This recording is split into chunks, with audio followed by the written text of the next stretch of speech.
Welcome, everyone. Thank you so much for joining us tonight.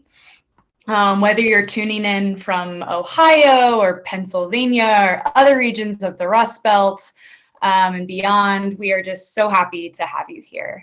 My name is Hannah Waltz, and I work on the media literacy team here at PEN America. We are an organization that stands at the intersection of literature and human rights to protect open expression in the US and around the world, along with my colleague, Nora Benavides, who fearlessly leads these efforts and directs our US free expression programs. You'll hear from her a bit later this evening.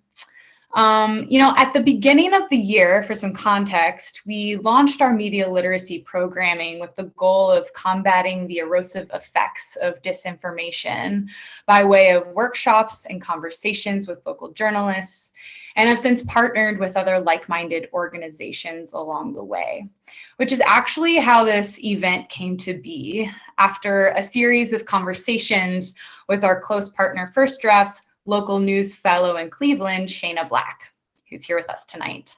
When we first met, we discovered that we were from two very geographically close cities, Shayna from Cleveland, me from Pittsburgh, and started discussing the importance of community trust in local news, especially in an age of disinformation, local news deserts, the importance of representation, and the current debates around objectivity in journalism, especially those that were sparked this summer in Pittsburgh, and the crucial seat that this discussion has at the table.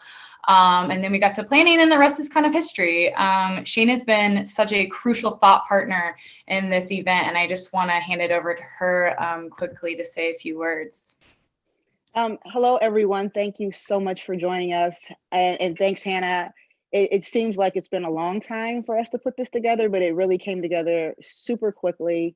And what we started realizing is, as much as our news has been so hyper local, the issues here in Cleveland and in our Rust Belt cities ripple across our region. So, a plant closure here in Ohio of Lordstown definitely has eyes in Pennsylvania. And so we started having this discussion about, while we may be sports rivals or other kind of rivals, how these issues aren't necessarily geographically bound.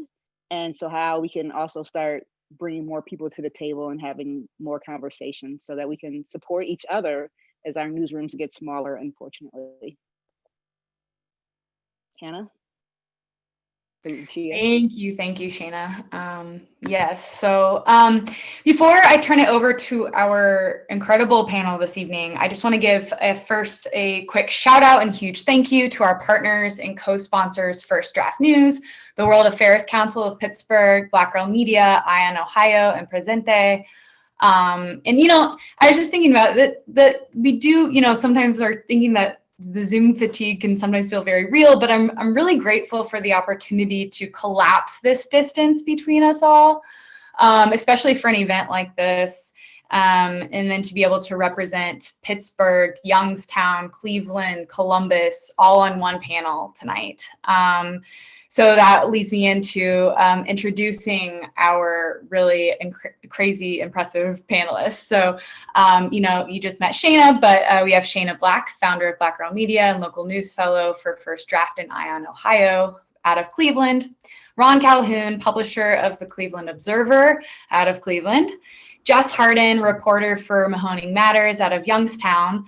Maria Manatu, founder and editor of Presente in Pittsburgh. And then Lucy Perkins, reporter and producer for WSA and NPR here in Pittsburgh. And then, of course, our moderator, Lucia Wallenchus.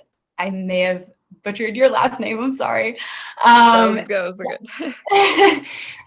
She's the executive director of Ion Ohio out of Columbus. And we will begin with a moderated discussion and then move to pre-submitted questions that we've solicited from the community about these topics, and then move to a live Q&A with our audience here tonight. So without further ado, I'll pass it off to Lucia. Thank you so much. So this is an amazing effort, and I really want to thank PEN America for putting this together. We have an all-star cast, and I'm excited to hear what they say. But I'm also excited to hear what our audience has to say. So keep in mind, we've got a Q&A button down there. Feel free to think about what you want to ask them, and we will get to it at the end. So first, just to start out, obviously this is a very important election, and here we're talking about two battleground states, right? Both Ohio and Pennsylvania, two very similar demographics. So first, I'm going to start out with sort of just what we're facing. So tell me, each one of you, we'll start at the beginning here with Shayna. What keeps you up at night? What do you think is the most worrisome part about this issue? I think the most worrisome part is how much misinformation and disinformation is going around by well-meaning people. And it's the idea that we're all trying to help each other and warn each other. But sometimes as we do that, we're not sure where the source was. We might be actually spreading more misinformation. And that's probably the thing that keeps me up, is how we sometimes are hurting ourselves as we're trying to help others.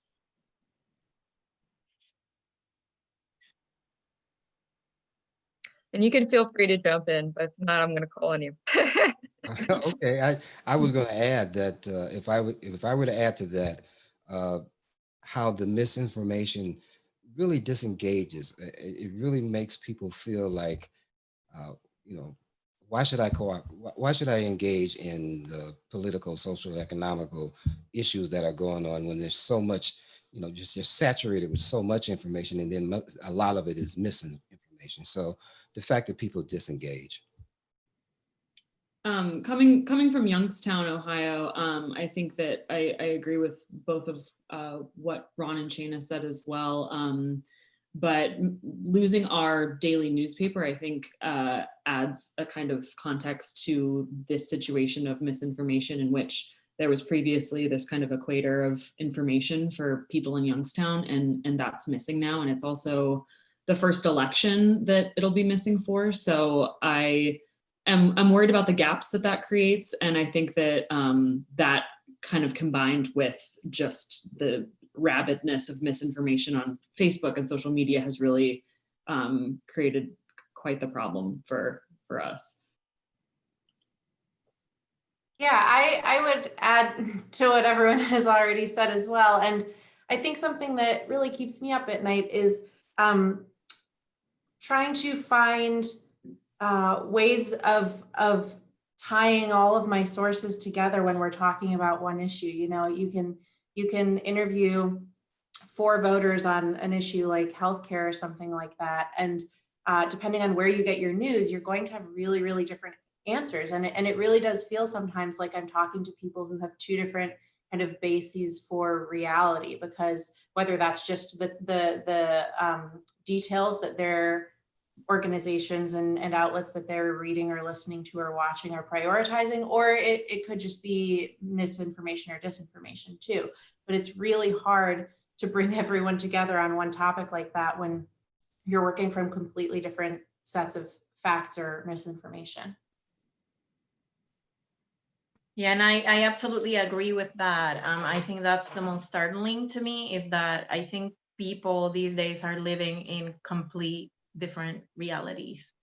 And from my point of view, I can go and talk to someone, and with what I understand the facts are and everything, and they can come back with something completely different, just because of what everyone is looking at these days, especially on social media. Like she said, Twitter, Facebook is just all over the place.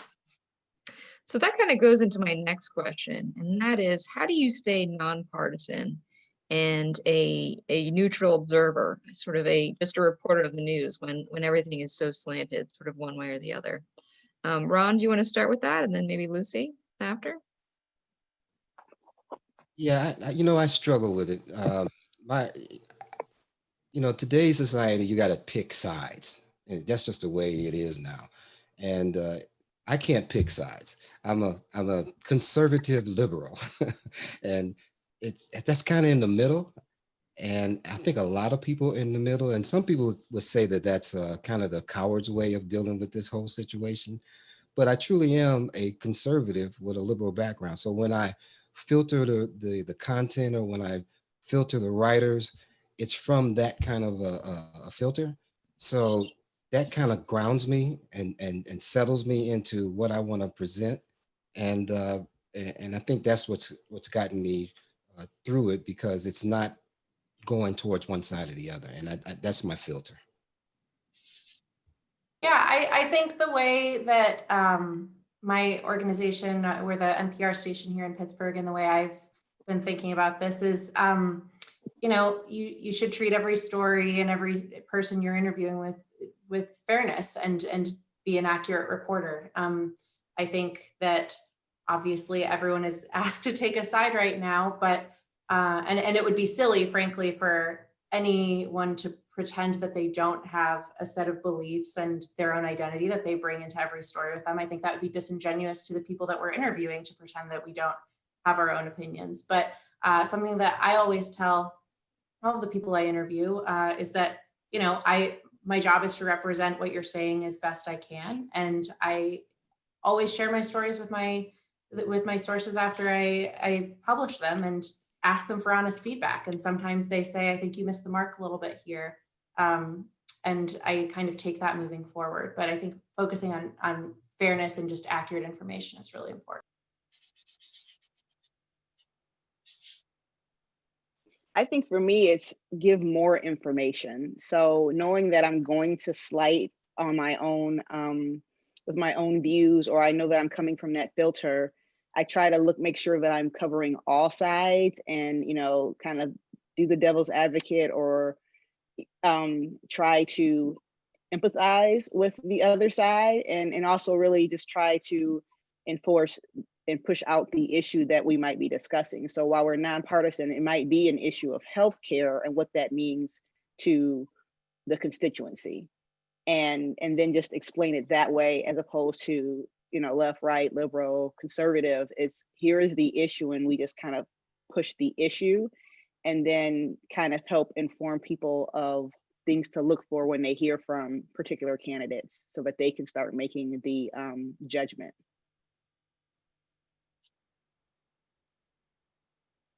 Yeah, and I think unless it's like an opinion piece, I try to always just make it as neutral as possible, just treat it as information, like what are the facts, and include that. And if I can link out to any additional information that people can see out there, then I do that also. But I try to pretty much stay as neutral as possible. As a new organization, we, basically started brainstorming different adjectives that we wanted to be, and apolitical was definitely one of them. And so I think we've been in a unique position where we can determine structurally what we want that to look like. And for example, we haven't been running editorials, and, our political coverage has been mostly based on civic engagement and giving people tools that they need in order to, know how to vote in this particular election, to understand the candidates and things like that. And so I think that kind of refusing to wade into some more political areas has been helpful in terms of staying apolitical.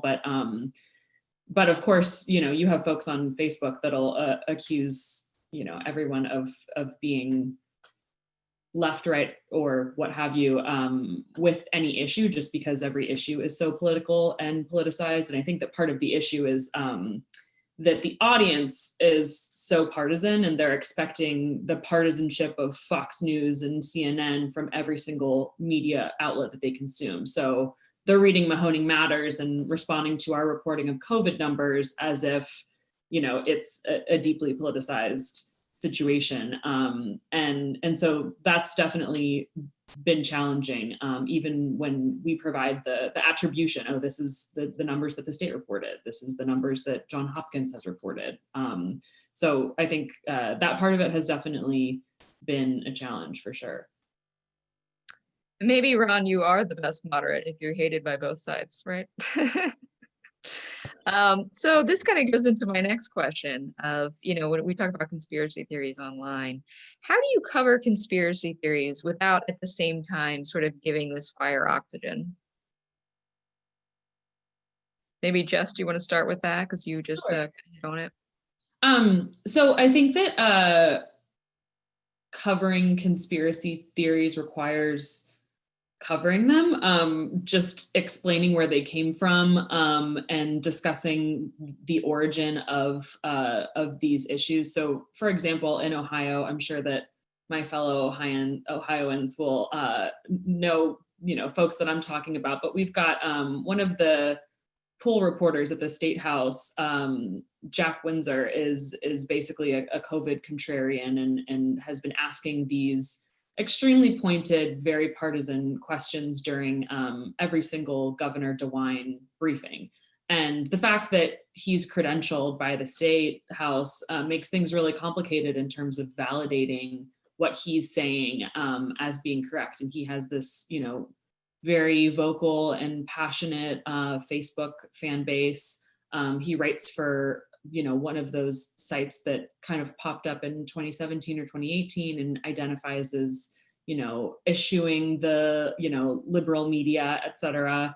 And so, one of the things that I dealt with recently was reporting on this notion of FEMA camps in the state in which FEMA was taking people who tested positive for COVID away from their families and putting them in these camps, which, was obviously not something that was really happening, but people really kind of went wild on this particular conspiracy theory. And so, in covering that, it was helpful that Governor DeWine called that out and noted that it wasn't real. But in writing about that, I discussed where it had come from. I noted, the source of the conspiracy theory, and also went into the history of kind of the conspiratorial history of FEMA, which I hadn't really known about previously, and ended up being really interesting. So I think a lot of it is determining how to engage and pressing people for their sources, but also not really like muddying yourself in the comments necessarily, but writing a story about it and providing the necessary context in order for people to understand, what sources they're looking at and maybe judge them a little bit better. And then Shana, do you want to talk about this as well? Because I know this is something that you deal with every day. Yeah, I think so. The one thing about, especially here in Cleveland and in probably Youngstown as well, is what we started to see is a lot of people and outlets that want to fill the void of our papers that have gone away. And within that, it's kind of like you say, muddying the waters, because you just don't know where they're coming from. And there's some legit great actual publications, but if I was a resident and just said, hey, there's no longer our paper, I'm going to start something, it's kind of, I sometimes say it's the Wild West of journalism right now here in Cleveland. And so there's no way to vet, because we don't have the metric of the who. And we have a lot of outlets that have been existing that were maybe like our alternative papers or local community-based papers that are now trying to fill the void and grow in this trusted space. But also we have these outlets that are saying, no, like we're the trusted voice, because they've come in trying to fill that gap. And it's really causing, I think, some issues, because like you said, you have credentialed journalists that are doing that, but now who's credentialed? And we saw that here in Cleveland when we were going through our protest after George Floyd's death, of who is a credentialed reporter, or who is the legit reporter, because to say I'm from this paper that no longer exists, your press credentials are off, they became an issue. And so even with the misinformation and disinformation, it's really about not amplifying the story and giving people, I think, more information that they can fact check easily. Because as we go down rabbit holes, if you keep going and keep digging, you're gonna land in some place that you probably don't want to be. But if we can say, hey, here's my 5 sources, check the data, and their community organizations or things that are reputable, you're not gonna necessarily counter your county government, because you know that your government has always been trusted, and really trying to link that back to those sources has been one thing that's been helpful, I think. And that kind of goes into my next question. How do you build up trust in this era where no one is trusting anyone? Because obviously, you know, journalists play such a crucial role in, you know, distilling information about voting, about government accountability, about, you know, politics at all levels. Lucy, do you want to talk about that? I can try. I mean, it's a really tricky thing to do. I do think what Shayna said is a really good point, which is people do, from what I've found here in Pittsburgh, still trust their local government. No matter how polarized the national debate is, or even at the state level here in Pennsylvania, our governor is kind of reviled by, he's a Democrat, reviled by a lot of Republicans for his handling of the pandemic. But people still trust, you know, their county and city and local officials. And that is really important in my coverage because, you know, everyone's trying to figure out how to run an election during a pandemic. And I think obviously, you know, kind of doing your run of the mill, citing who you're talking about and all of your stories, and kind of getting the audience used to hearing those updates. So I go to every Board of Elections meeting and we do updates kind of no matter what happens at those meetings, whether it's noteworthy or not. They've all been very noteworthy, but knowing that that's something that we're paying attention to, I think is really helpful.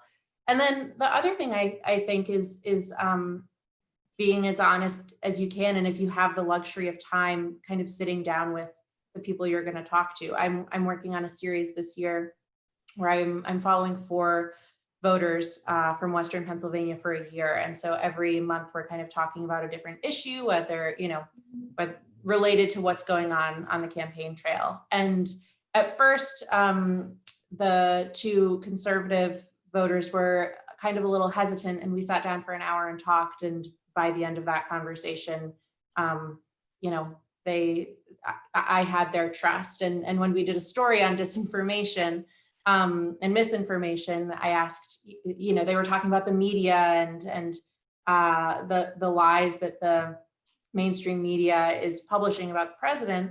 And I asked if they thought that I did that, and they said no, which I was grateful for because that's true. But also, you know, like being able to have that conversation, I think was really, really useful for both me and them, because they kind of thought a little bit more about what they mean when they make accusations like that. You know, hearing everybody talk, it's kind of encouraging because it looks like I'm the senior here, and you know, I go through this time frame. You know, you go back to the 60s and the 70s and all the issues that came along through time. And for my generation, because one of the reasons that the paper is successful is because it's in print version, and my generation reads. And I think that there is a certain amount of mistrust because of the experience of the generations. And so even today, I dropped off some papers at a new high rise in the Glenville area where I've expanded. And I walked in the door cheery, and I'm delivering the new Cleveland Observer. And out of this corner in the back, this lady says, "Oh, more lies." And it just gives you a sense of mistrust. So how do you gain that trust? I think just like misinformation loses the trust, good and consistent information gains the trust. So I'm going to have to pay the dues. I'm going to have to give them good, consistent information in order to gain that trust, because right now they don't trust any media. I mean, you can think that the local, you know,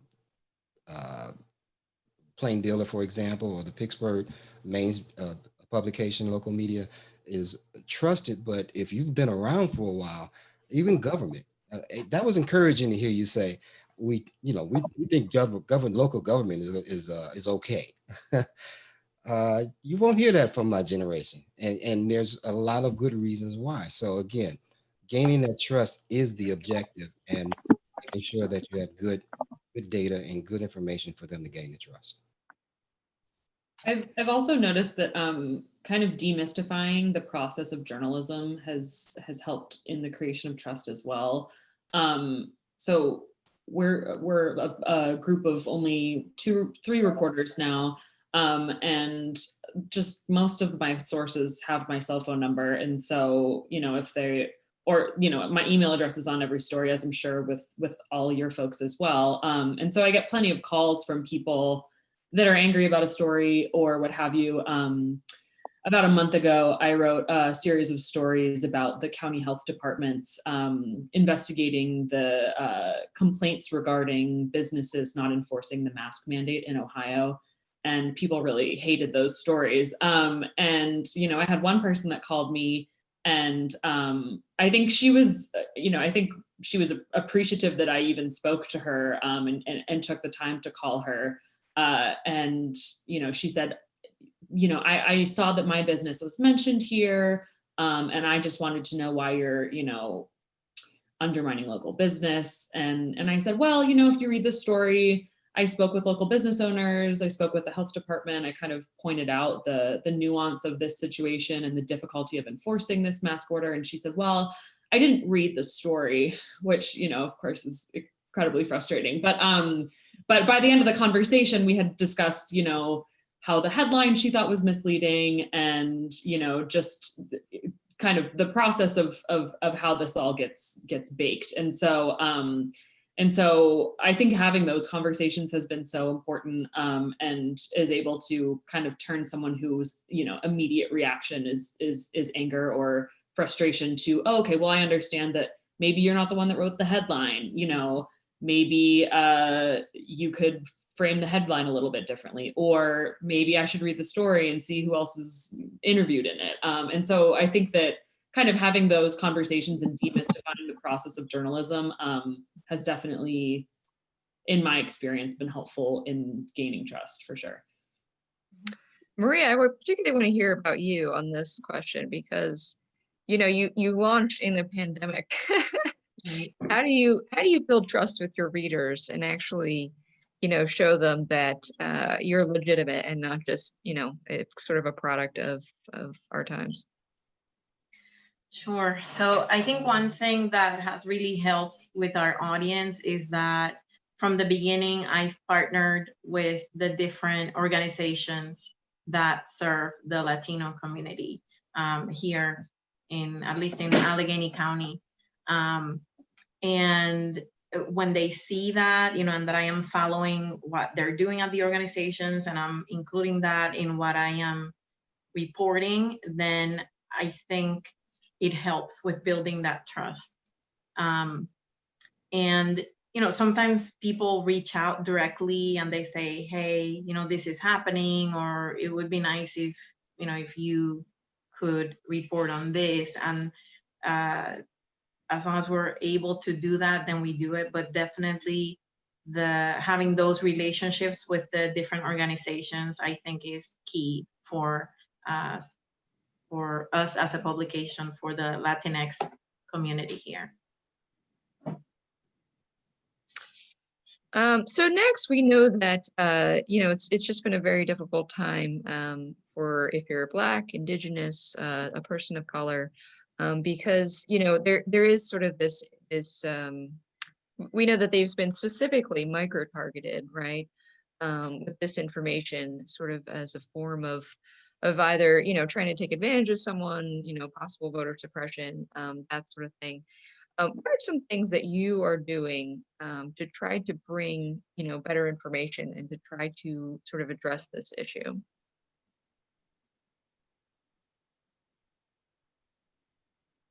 No one wants to start. I can start with somebody. Shana, do you want to talk a little bit about it?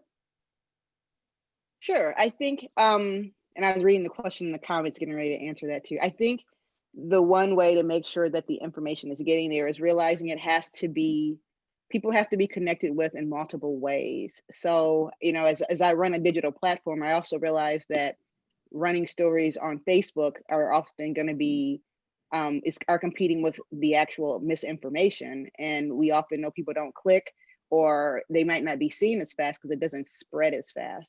So the one thing that I've done, especially for the community, is collab with other organizations that can reach people a different way. And so when we think about misinformation, or if I have to say, hey, you know, like elections, voting is important, I can put that story out. I can run the Facebook, but then I can call Ron, I can call one of our local radio stations and like, let's try to work together to get this messaging, because I know that sometimes you may not trust me or you may not have met my organization yet.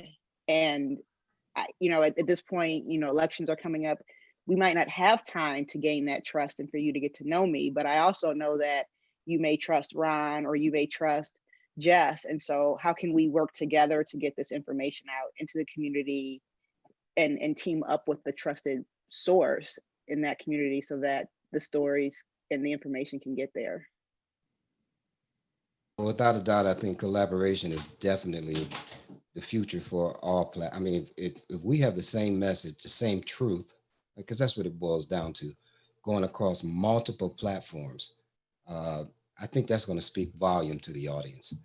Uh, that old 50s traditional style media it's dead. I mean, let's just pronounce it dead, because uh, it used to be, we've got to get this story out before anybody else is, but social media gets it out long before any of our platforms do. So it's you know, it's out there. If we collab, we become a pretty strong force, I believe.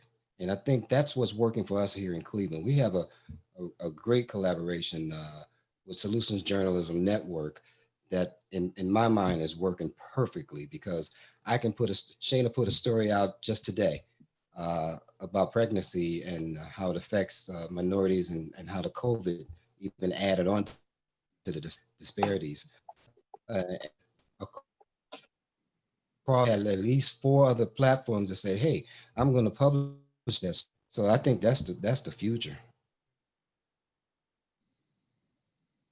I also think it's useful when trying to figure out how to deal with like trust and misinformation is kind of showing the process. And it's a little bit different than showing how the journalism process works. But I did a story where I was talking to a voter and she was citing like a conspiracy theory misinformation thing back in December about impeachment and Nancy Pelosi's son doing something. And I just asked her, you know, and I was recording because it was for a radio story, but I just asked her, you know, Mary, I read the news all the time and you read the news all the time, but I don't understand how I've never heard of this story and you have. And so she said, fine, let's look it up. And so she did, looking up the source of the video that she was talking about. And it was from a One American News Network, which is a pretty far right organization that has published several different conspiracy theories that the president has retweeted. And once she she read the Wikipedia page for it, I think, and which listed it as an organization that has done that, and she had no idea. She said, "Oh my God, thank you for telling me. I just didn't realize." And having that chain of reaction air on our radio station so everyone can hear it, and not to embarrass her, but to show that this can happen to anybody and this is how this works, and you should be looking up where your news comes from. I think showing that is really useful for people because it happens to everybody. That's a real. Oh, sorry. We've also done some diversifying of ways that we're having these conversations. In addition to talking about them in reporting, we've had a couple of panels regarding different topics that are important at the time. And I think that drawing from different respected folks in the community and organizations in the community has brought more people into the fold, and also helped us to create these, you know, additional connections for sources for all kinds of different things. And so I think that also, you know, diversifying the medium through which folks are consuming this conversation has been helpful too.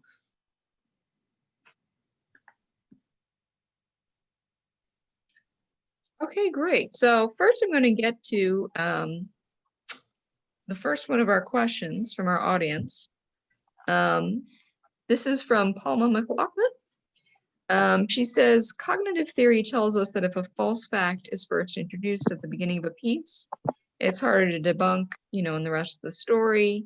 That is, the human mind tries to make everything that comes after the false theory fit the falsehood, not discredit it. How do you deal with that human quality when so often things start with, quote, the president or spokesperson or whatever said this, and then fact check? How do you construct a story that debunks first without saying the lie? So I think this is a great question because you don't want to, rehash something that could not be true, but then at the same time, how do you report on that? I think a really brief way of doing it in that example is, the president falsely claimed X, Y, and Z, and then you back it up with, more information about it, and then kind of delve into your piece from that point of view. But you're right. You kind of need to do it immediately. You can't, especially in radio, things fly by and you can't scroll back up to look at the beginning of a story. And so you really have to do it instantaneously. And it can be really tricky sometimes. It's not always as easy as just adding, an adverb here or there. And also in a headline, it has to, it oftentimes has to be in a headline, and it's hard to craft that without, saying like so-and-so lies about, it's challenging without coming off as incredibly partisan. But I think like it has to be like typically just right there. I think also it's, because we also realize that you have to get the words in just for the keyword clicks. And so that it gets picked up as the story is going. But one of the things we talk about at First Draft is how to do that and how to not amplify, but correct. And it might be using that trusted voice saying, Board of Elections says that it is election day will happen, and then go into it, or go into the source itself. The U.S. Constitution states that we will vote this day despite that. And it's very tricky, it's very crafty, but what we know is that coming out saying fact check or debunked and using words like that often turn people off. And it often triggers people to think that we're spreading misinformation because they just think that we're out to be combative. So it's really trying to find that delicate line of what do you know is the trusted source? What do you know that is already in existence? So maybe that your Board of Elections site already has, the rules for this. You can start with that quote, or you can start with that piece and then kind of weave the story from there. One of the tactics that we use is we don't focus in on the misinformation. What we do is whatever the misinformation is, write an article specifically about that information. It doesn't talk about the misinformation. It gives people facts about the information and leave it at that. There's an old saying that if you play with a dirty diaper, it gets stinky. And I agree. I think we do like a combination of some of these things that they've already mentioned. The title, the headline is very important because, it's the only way to get people to click on it. But at the same time, maybe focusing on what, the truth or the facts are, and then providing that instead of, putting so much attention on whatever is the misinformation that's going around.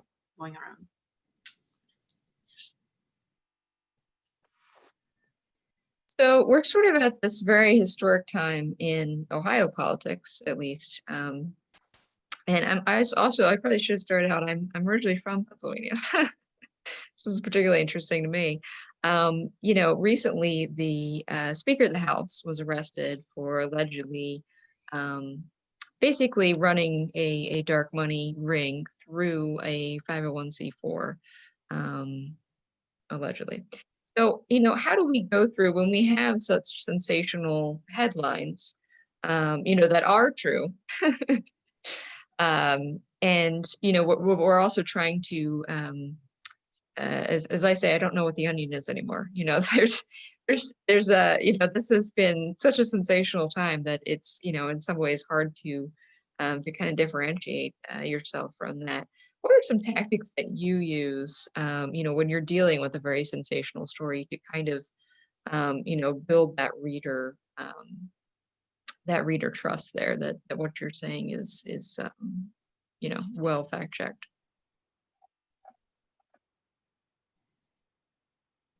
I think for me, it's really tell the story of the process to fact check.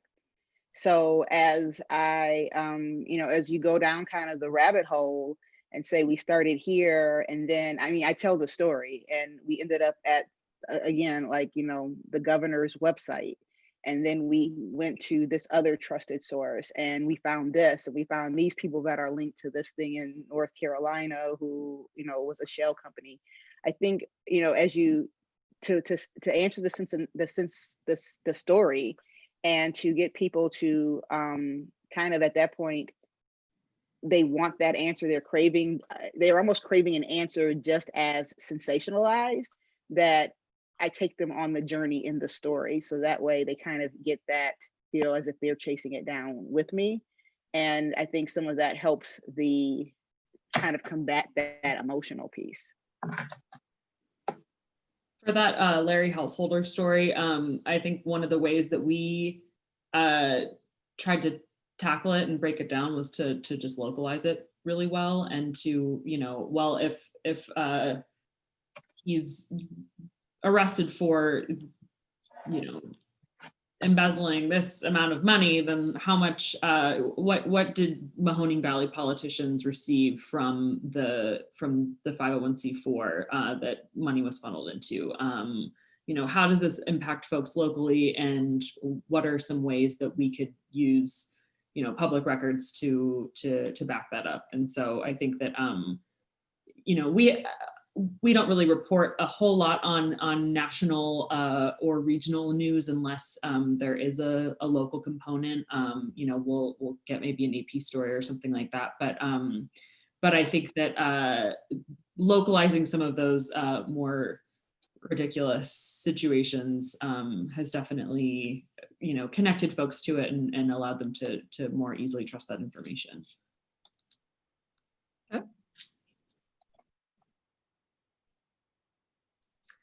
So let's talk for a second about news deserts. What are our readers, viewers, listeners, what are they supposed to do if they live in an area? So much of, Eastern Ohio and Western Pennsylvania just has no one there to cover it. What are our readers supposed to do in that case when all they have is next door?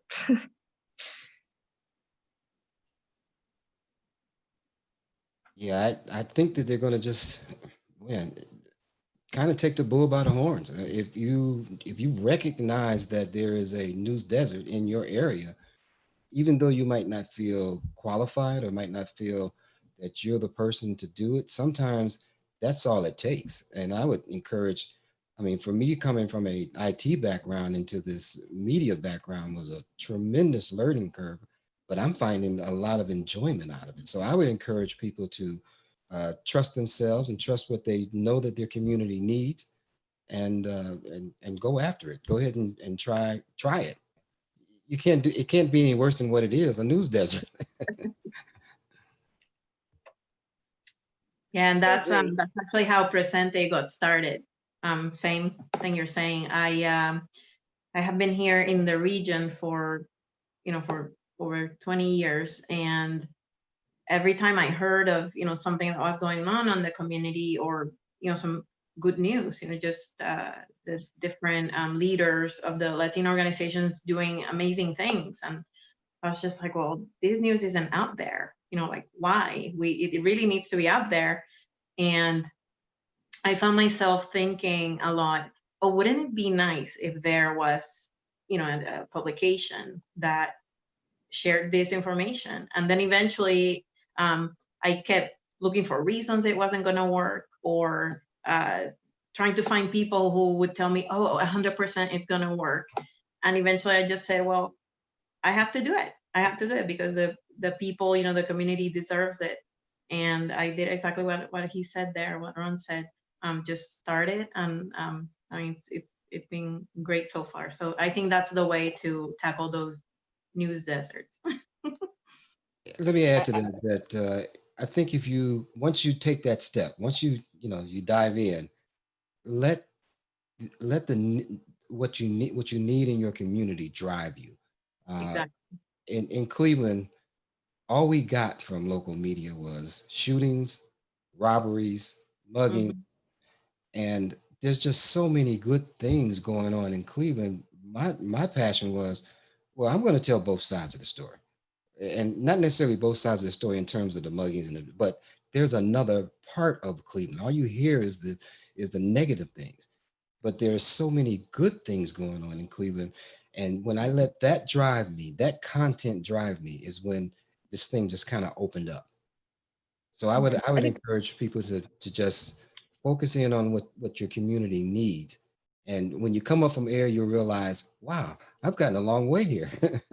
Yeah, and for me, I mean, I started Black Girl in 2016 with, and I always say it's the worst business model ever. It was, maybe I'll write stuff and people will read it. I mean, that was it, and it was self-funded. I had to learn how to make a website, and it was that, but it was really the same kind of thing. I didn't realize that what I was seeing on my social media, other people weren't seeing, and so I would go someplace and they would say like, "Oh, I didn't know about that town hall meeting," or "I didn't know about this. I wish I had known."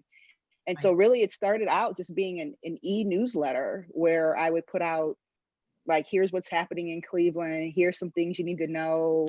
And it was just a free MailChimp, like sign up, and I paid like $10 a month for a website. And over the almost 4 years, it's grown to, you start seeing more needs, or people start coming to you like, well, hey, instead of just talking about where we can go, do you know anything about this? Do you know this resource? And it really just started to grow, and we started getting into the news. And for me, I had forgotten, kind of hate to say it, because I was in education as a teacher in our local school district, that I had gone to school and was going to be a journalist, and just I never went that route because I didn't want to do necessarily the crop report in Iowa. And so to come back into my journalism roots, I love doing it, but it was me. And so, I took the pictures with my phone. I learned how to create a website. I did emails, and eventually it just kept growing so it wasn't always out of pocket, but I felt that the need was so important that I couldn't let people do that, because what we realized here, especially for African American women, were they weren't engaging. We were staying in our suburbs. And so we wouldn't go downtown. And by not going downtown, you're not engaging in the city. And so when the city starts changing things, parking rules or what have you, your favorite places are now closed, it's because we're not engaging in our community. And so that was the whole premise, is how do we get people out into the city, because then it'll help them start becoming active and seeing the issues that the city had, but also share it kind of in a positive light. And so 4 years later, we're still doing that. It's pretty much still sometimes a heavy lift of my own, but it's growing to be able to support more people. I think a lot of the national narrative around when the Youngstown Vindicator closed last year was that Youngstown would be a news desert without this daily newspaper. And that really hasn't shown to be true. There's actually a lot of news in the area.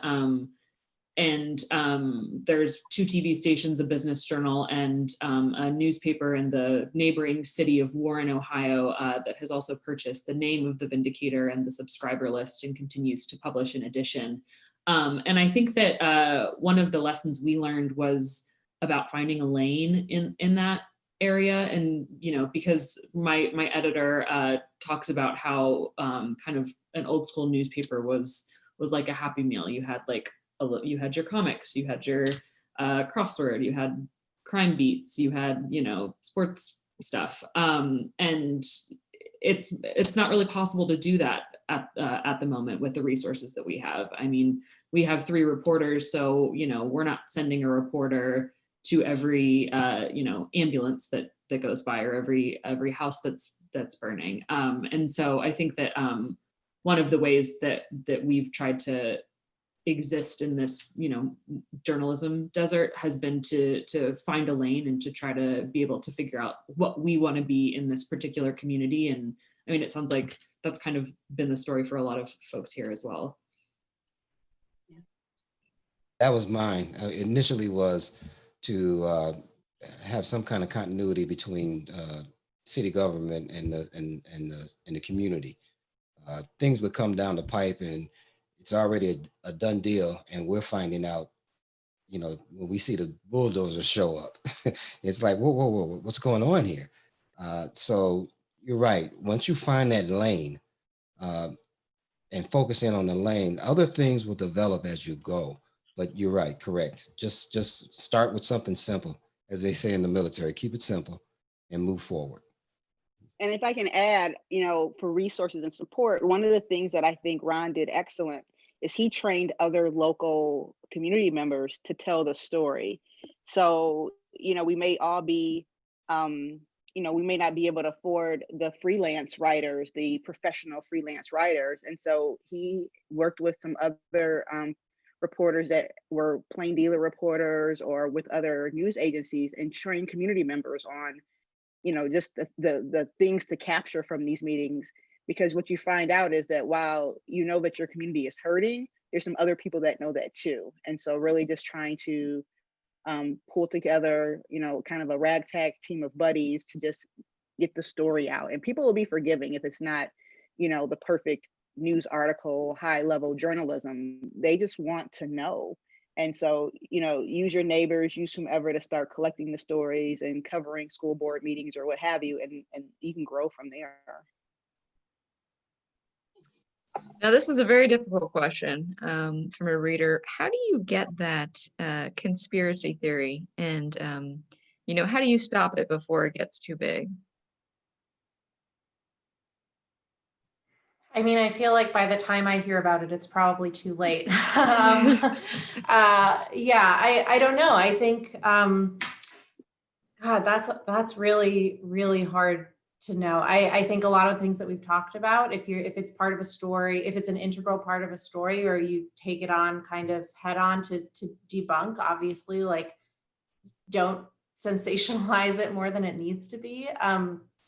But yeah, that's a really tricky one. I mean, something that I try and focus on, and my editor tries to guide me toward, because we also struggle with, like, we're just drinking from a fire hose here, and there's just not enough people to cover all of the things that are happening, is just figuring out what would be most useful to our listeners that day. And if debunking a conspiracy theory that's already out there is the most useful thing, great, but it might not be.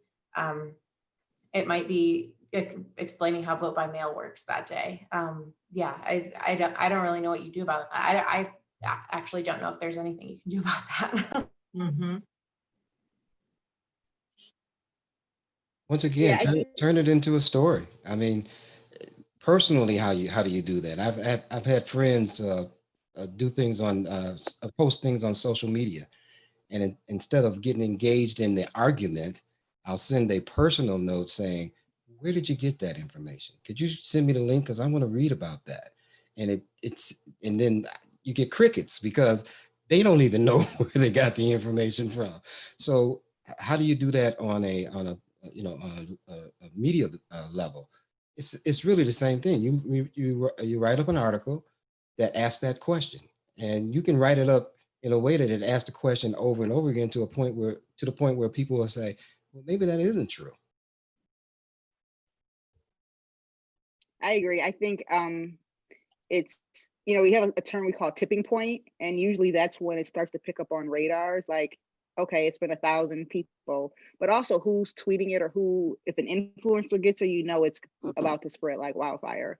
And so the one thing is, how do we combat that, and really finding the original source.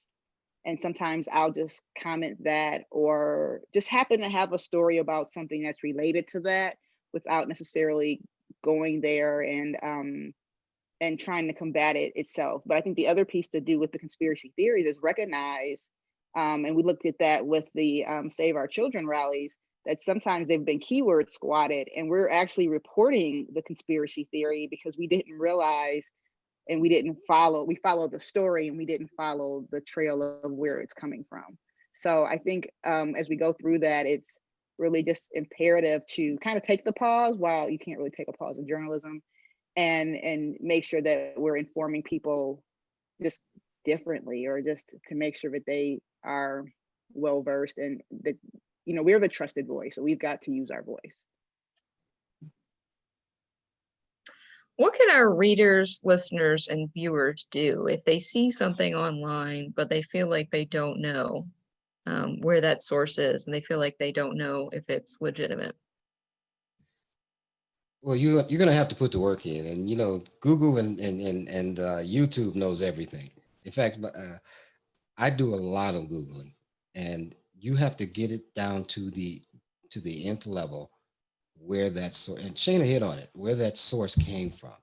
People don't really want to take it that far.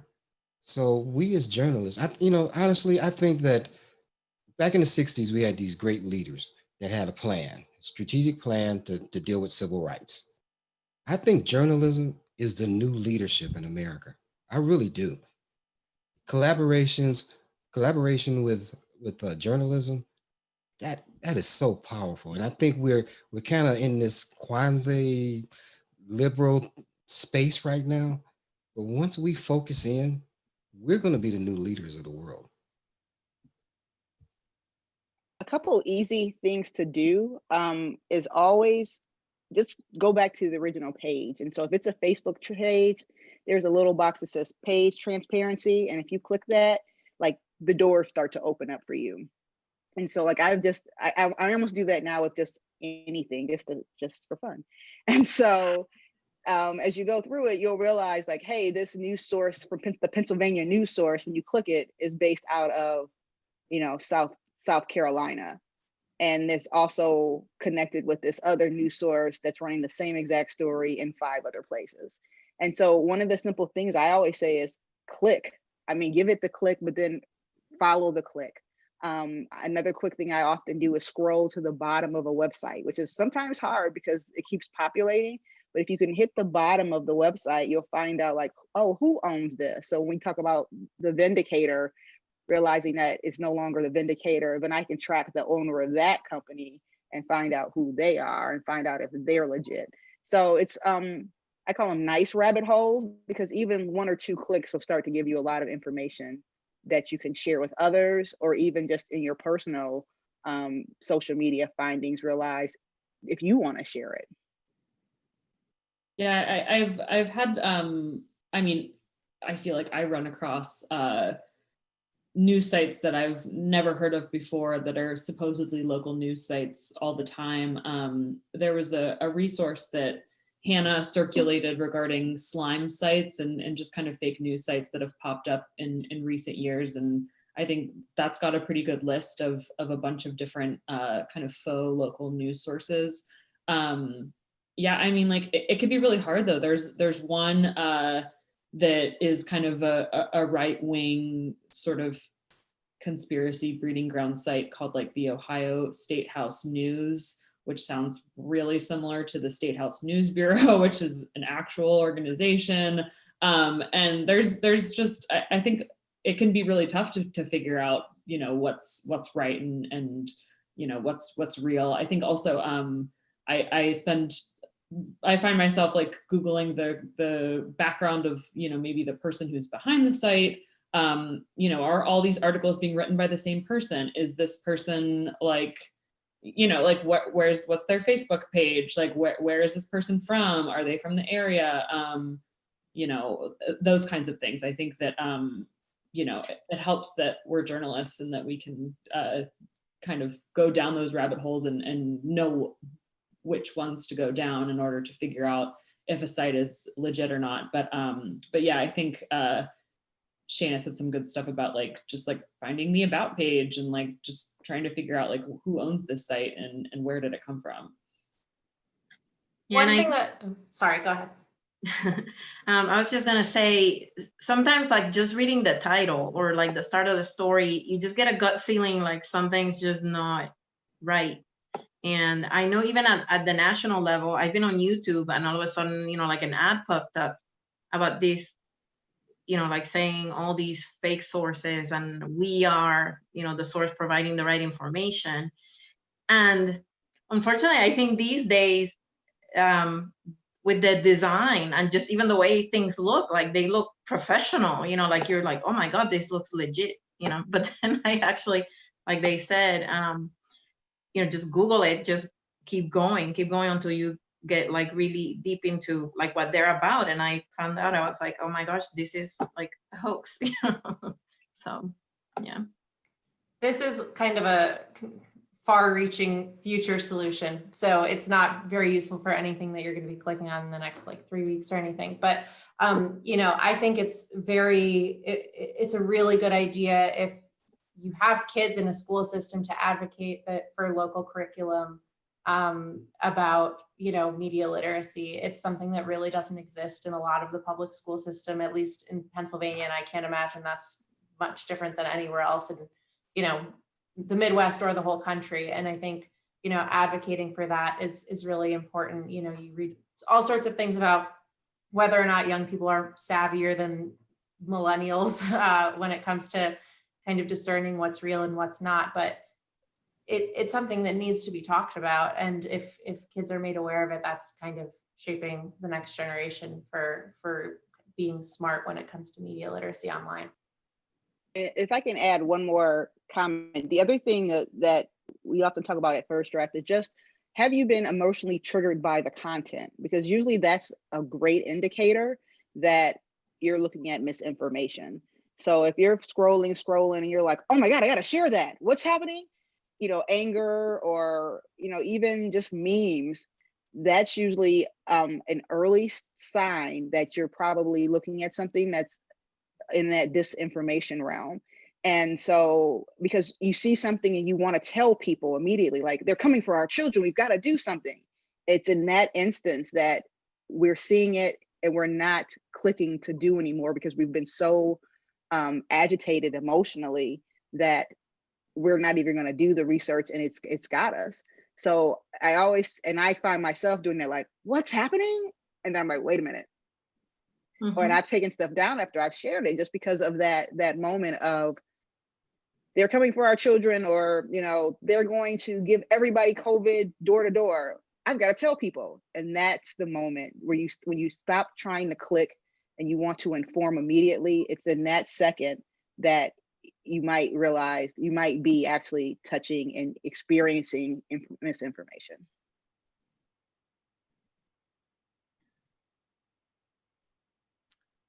What do you think could happen to make it easier for journalists to report the truth?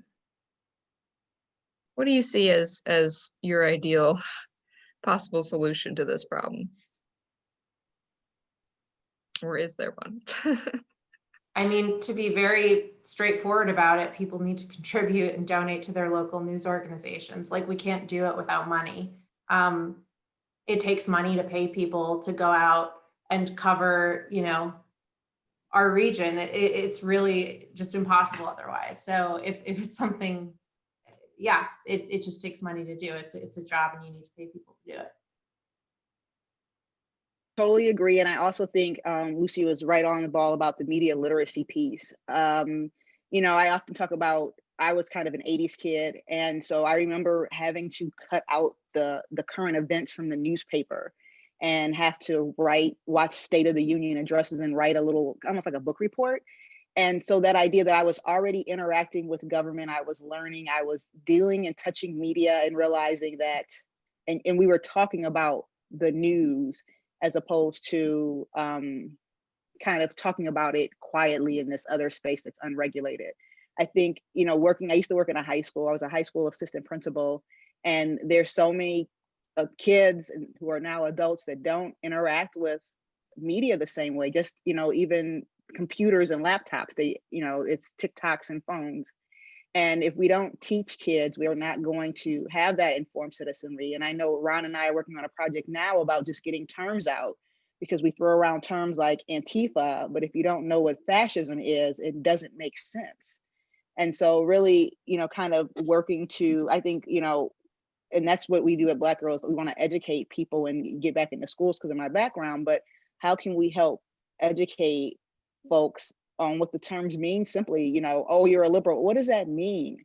And we've got to start letting informing people of just some of the basics that I think we take for granted, because it's been muddied for so many years that we've got this whole coming of age of new young people that haven't learned these terms, or haven't learned these terms in a space that makes sense to them. Yeah, and something that you guys were mentioning about, just kind of like these keywords. And you see it like when they send these like political ads and postcards, and you look at them, it's like they're like, you just think of the people who are doing these campaigns, and they're like, let's throw these 4 keywords there that can scare people off, and they would vote for the other candidate. And I mean, it's like kind of the same thing as this. Yeah, I think it all comes down to the money. That again, that traditional 40s model where you go out and get advertisements, and their advertisement drives the news. I mean, to me, that's the root of the problem. I mean, because I go to Cleveland Clinic, I get this advertisement contract, and then they do something crazy in the operating room or in the emergency room. Now, do I cut my nose off to spite my face by writing about that? Because as soon as I write about that, that's the end of the funding. So funding is a key piece, and I think nonprofit funding is the key piece. If we could get, I mean, can you imagine your platforms? They don't have to worry about any money, and they don't have to worry about an agenda. All they have to, all they want to do, you to do is just write stories. That's like heaven. So I think the key is nonprofit and getting institutions, the funding sources to buy into this whole collaboration piece. So we're getting up here close to the end. We only have about 5-6 minutes left. I just want to see if there's anything that anyone wants to share. What do you think is the number one thing that maybe readers, viewers, and listeners don't necessarily know about misinformation and disinformation? What is the sort of the one thing that you have always wanted to sort of communicate, or you're surprised that US people don't know?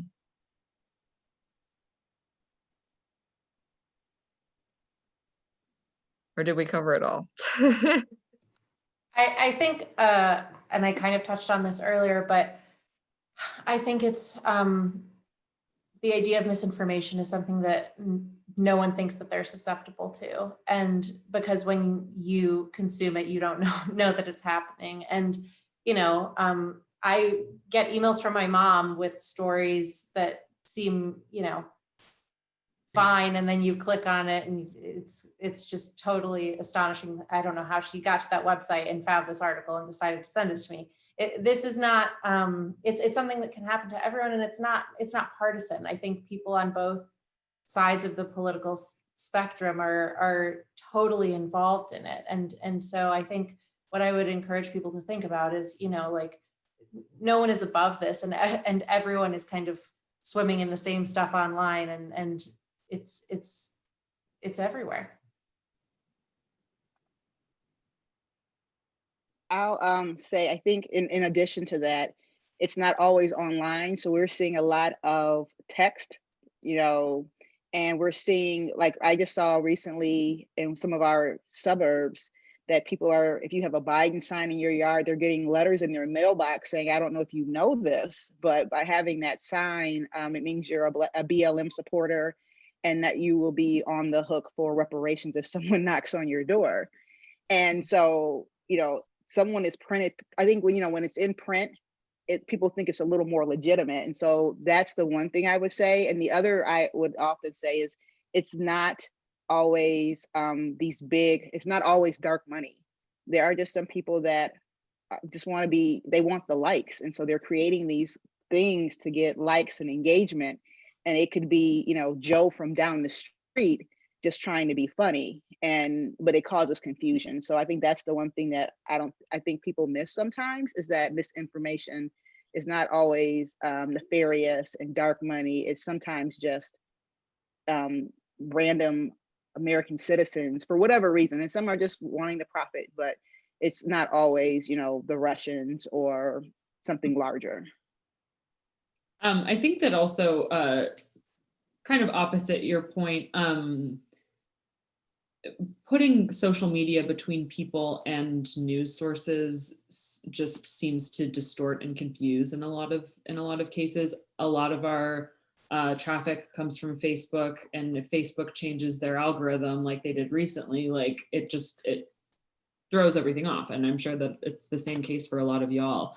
But I think that, you know, especially when talking with like my parents and my parents' friends, you know, they came across that plandemic video early on in the pandemic and stuff like that. And you know, my mom's friend is like, oh, like, did you see this? Like, and I think as a consumer of a lot of media, like it would have been easy for me to be like, oh, like that looks like BS to me. But I think that I think it's really tough, and I think that relying on Facebook and news sites or in social media for a lot of your news gets complicated. And you know, obviously, I would prefer that people you know, like come directly to our sites and to these sites, and to also, you know, donate to them. That would be great. But yeah, I think that you know, that's definitely distorting, and I think that when people cultivate trust with local news sources, you know, hopefully there's a bit less of that, you know, when they kind of find a local voice. So yeah, I've just seen so much on Facebook, and a lot of bots recently, and a lot of bots that like look like, you know, someone who lives in Ohio or someone locally. So I think that, you know, we think about like a kind of nefarious strategy to, you know, infiltrate voters' minds. And it's like, it comes across like really normal though. So yeah, that's just definitely been troubling for sure. Here's a great reader question. How do you push back on local media sources who do little to no investigation, you know, just because they can't afford it or for whatever other reason? Push back on the media platform? If you see that someone hasn't investigated something, you know, I think so the many answer is- places don't have the resources to I think kind of the look. answer is to, sorry, I think the answer is to actually send them the email or contact them. Don't respond in the comments, because as you know, everything gets polluted in the comments. And show you care. I mean, if it's a small outlet and you know that they don't have the resources, you know, that's kind of a great private conversation to show, number one, that I'm noticing this, and to be able to hear from them. You know, it goes both ways, and you open the door, but you know, to pile into comments, which I don't think you would do, but just to pile into comments, it causes more concern. And that shows the media outlet that you are actually a concerned citizen, as opposed to just someone who wants to put your 2 cents in on Facebook comment, would be my advice. Yeah, because I mean, we try to respond, like hopefully, you know, when folks are reaching out, you know, I'm definitely willing to engage with, you know, non-abusive emails. I think that reaching out is a great idea, but also the resource thing definitely keeps things tight. And then we've got 2 more reader questions. I'll defer to Hannah because we're over our time now. If we have time to answer them, or if we want to wrap up. I know that so people have a engagement at 8. I would say go for it if y'all are interested in exploring it, but otherwise, Nora's going to close us out, but you should go ahead and answer as many questions as you like. So this one is from Mary Davis. Does paying for a digital local newspaper help support the paper and journalists? Ron, I think you were talking about this a little bit before, and obviously I'm biased because I'm representing a news nonprofit where, yes, it does support. Without a doubt. I mean, directly. Extra money, you know, to get more resources to pay for a legitimate writer, or to do some investigating, or do photography, whatever, you know, resources that you do need to make a quality platform. Of course, donations would help tremendously. Again, the drive that you see in local media, mainstream media, is to make money. We're the passionate group that we're not here for the money, obviously. We're here to do good. Well, you say some of us, we're here to do good journalism. And if your local media is doing good journalism, support them without a doubt. And then this is our last question. Just said Mahoning Matters wants to base its reporting on civic engagement. What do you learn from engagement, both about the people in your community and about yourself as a journalist? That's a good question. I think, in speaking about civic engagement, I was talking about creating pieces and content that help people to take part in the political process. So, that means like creating an election guide, making sure folks know how to send in their absentee ballot, just like really breaking this stuff down into, pretty manageable bite-sized chunks. I think, one of the things that I learn is just how daunting kind of like small bureaucratic crap can be. And, I think about getting family members to request absentee ballots. Like it's a whole process. It's definitely can be daunting, and a lot of these a lot of engagement can be daunting. And I think about looking up public records. There's so many things that are available to the public that folks don't know that they have access to. Different inspection reports. For example, we did a series on nursing home inspection reports prior to the pandemic in the Mahoning and Trumbull County areas. And oh my God, those reports are so long and just like very tedious to get through. And we wanted to break that down so that the average consumer is able to maybe get some more information that they wouldn't have the time or the bravery to chew on. And some of it was horrifying. And so I think that there's a lot of information out there that is accessible to people that a lot of folks don't want you to have. And so, I think that that's a great role that I'd like to occupy and that I'd like our site to occupy. But it's definitely, it's totally daunting, and I don't blame folks for being less informed than they want to be. It can definitely be a challenge to find your local meeting, attend your meeting, speak up, etc. But I hope that what we provide and what we do makes that a little bit easier. Okay, great. Well, thank you everyone for participating. I really appreciate it. And I'm going to hand it over to Pan America.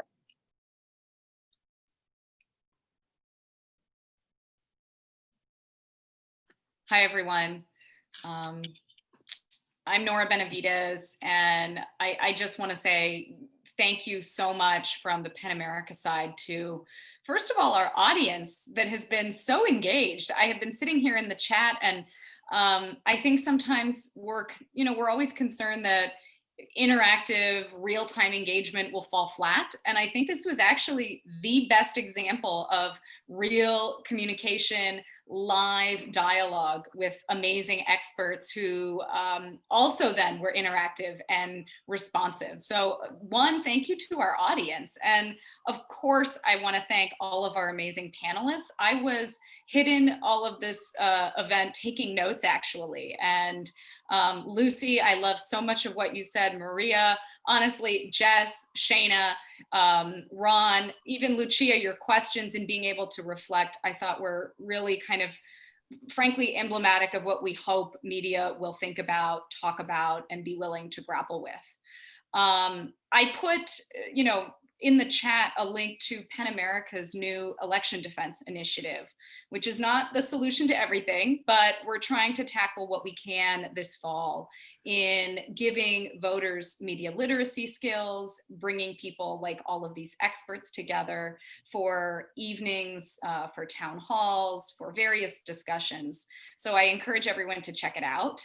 And then I just want to thank all of our co-sponsors, because it feels sort of like a family, I have to say. I was thinking through enlisting them in my mind. And I mean, we have, little did we know, even Pittsburgh Media Partnership.